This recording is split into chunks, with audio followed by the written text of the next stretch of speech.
Zenj TV, tujivunie nyumbani.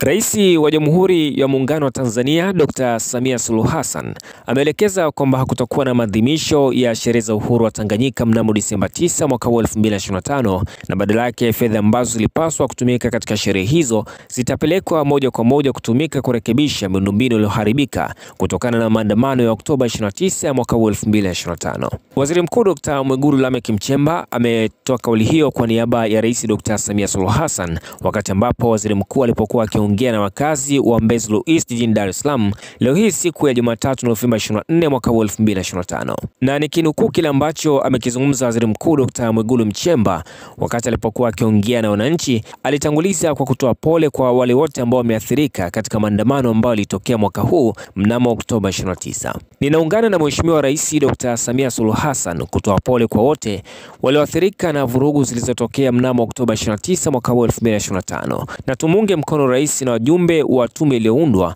kwa ajili ya kuchunguza kwa undani tukio la vurugu zilizotokea Oktoba 29 mwaka 2025 ili tujue namna ilivyofanyika na hatua stahiki zitachukuliwa. Nimepitia na kukagua uharibifu wa mali na miundombinu ya umma.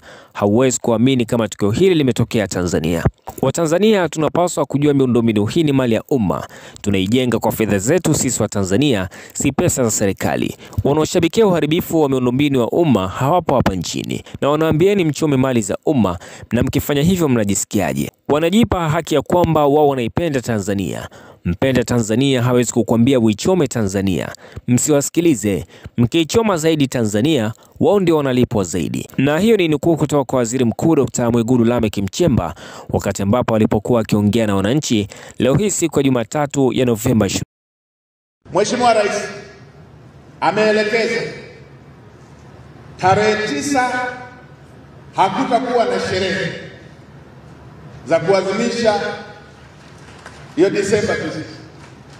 Na gharama ya fedha ambazo zilikuwa zitumike kwenye sherehe ameelekeza ziende kutengeneza miundombinu hii iliyoharibika. Kuanzia leo sekta zinazohusika mkae mratibu fedha zile zote ambazo zilikuwa ziende kwenye sherehe. Mheshimiwa Rais ameelekeza ziende kurekebisha miundombinu iliyoharibika. Ofisi ya Waziri Mkuu, uratibu sera na bunge pamoja na sekta zinazohusika liratibuni hilo ili maelekezo ya Mheshimiwa Rais fedha hizo ziende haraka zikarejeshe miundombinu, zirejeshe zahanati zinazotakiwa kuponya maisha ya Watanzania. Zenj TV, tujivunie nyumbani.